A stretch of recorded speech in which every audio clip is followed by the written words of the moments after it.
Hi, I'm Peter Alsop. Welcome back to Songs to Chew. Early in my career as a songwriter for kids and families, I met a brilliant musician named Bob Blue.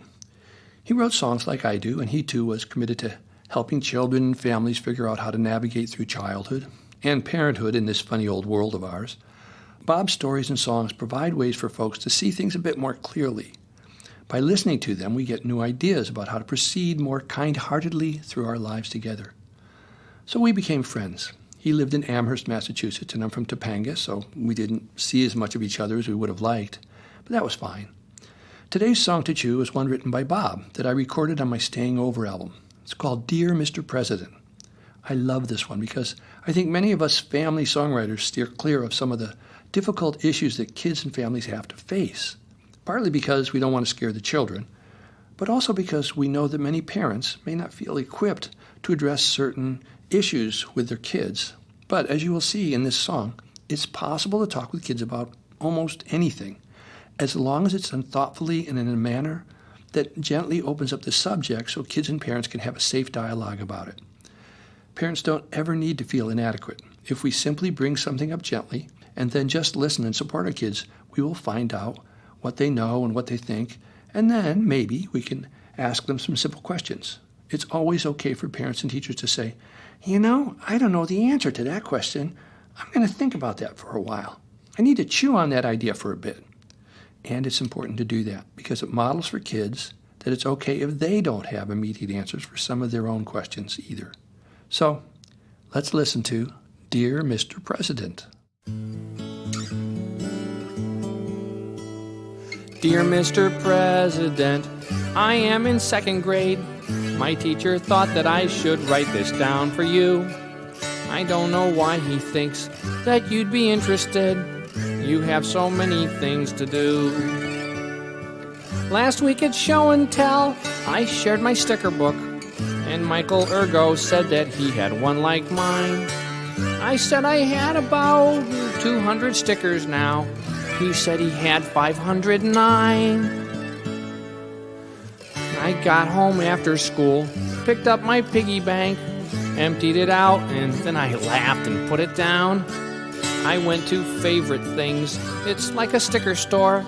Maybe they have one in your town. I got more stickers than I probably should have got. I brought them home and then I stuck them in my book.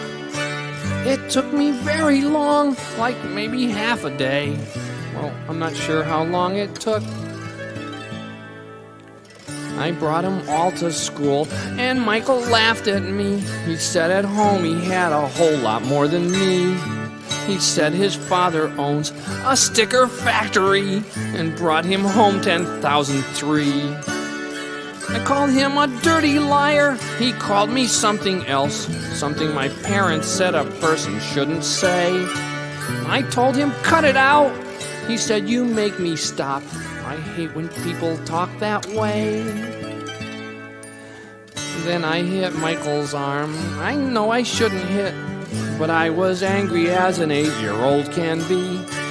He hit me back, of course. Soon we were fighting hard. Me hitting him hitting me. My mouth was full of blood. His nose was bleeding too. We had to talk about it instead of having gym. We should have gone to gym. The talk was really dumb. Him blaming me blaming him. I got home mad that day, threw out my sticker book. I don't know why I like those stickers anyway. You just keep buying them to say you have the most. That's such a boring thing to say. I save my money now. Soon I'll buy better stuff.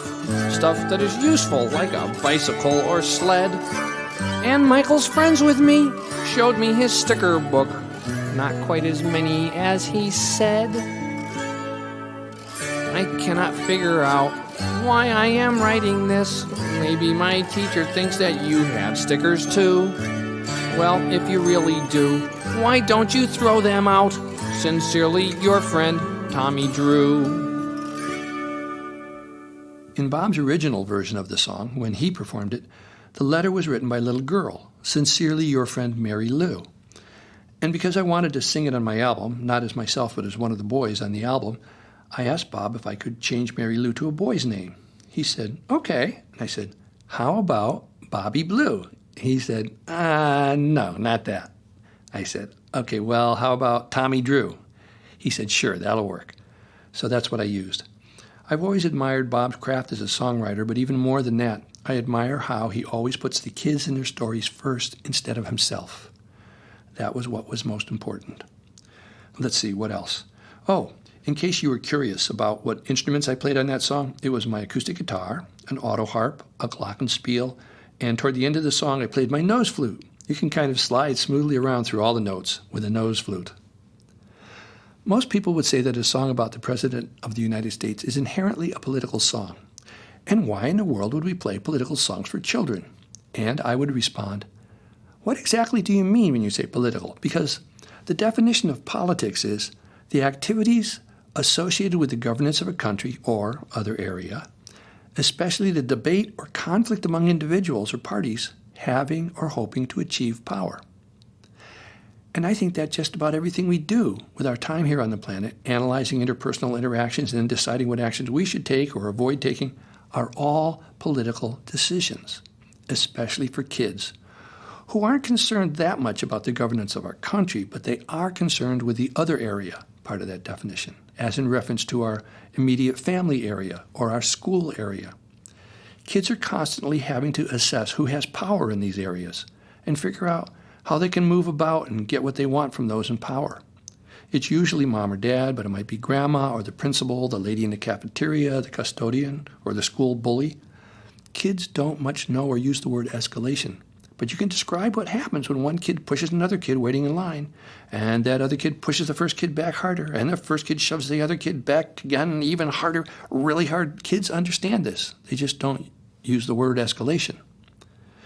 Growing up in Connecticut in the 50s, I saw people buying and building home bomb shelters so their family could survive a nuclear attack when it came. Of course, those shelters would have been totally inadequate had there been a nuclear war back then. No bomb shelter would really be able to help a family survive a full-out nuclear attack. But the conflict among individual or parties having or hoping to achieve power, part of the politics definition, still lingers today. Bob wrote this song in 1984, and we still have not eliminated our stockpiles of nuclear weapons because of the fears we carry about other parties or countries trying to achieve power. And this song sails through all the recognizable human escalations that happened to our friend Tommy Drew, from bragging to jealousy, then competition to fighting and hitting and using violence to defend ourselves as we do when we feel attacked, and even then to becoming friends with your enemy afterwards. All of that speaks volumes to the fact that it's the stories we carry around with us about who other people are that dictate how we behave. We live in a world today where most of us have been essentially trapped in a predominantly male binary way of seeing the world. Friend or foe, good or bad, fight or flight, yours or mine. You get the idea.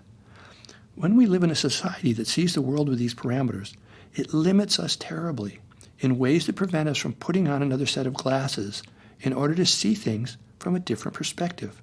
Some people call that thinking out of the box. For years, I've taught that when we find a problem of some sort, simply by defining it as a problem, we're setting ourselves up for the limitations of a binary solution. Because when we hold the concept, the story, that we've got a problem, where we either solve it correctly or we don't, then if we don't, we've still got the problem. And then it's common to tell ourselves, well, I guess we'll just have to live with that, which is another no-solution way of seeing things. I found that if instead of seeing a problem in my life, I reframe the dilemma and think of it as a puzzle, it gives me some hope. And I can put on glasses that help me look for the missing piece of the puzzle, because now my story is about a puzzle, and I know puzzles can be solved. We just have to find the missing piece and figure out where it goes. And then we can move on with our lives. So that's why this kind of information is important to get out there and talk to kids, because they can comprehend it. That's it for today. I'm Peter Alsop, and I'll be back next week with another Song to Chew. Bye for now.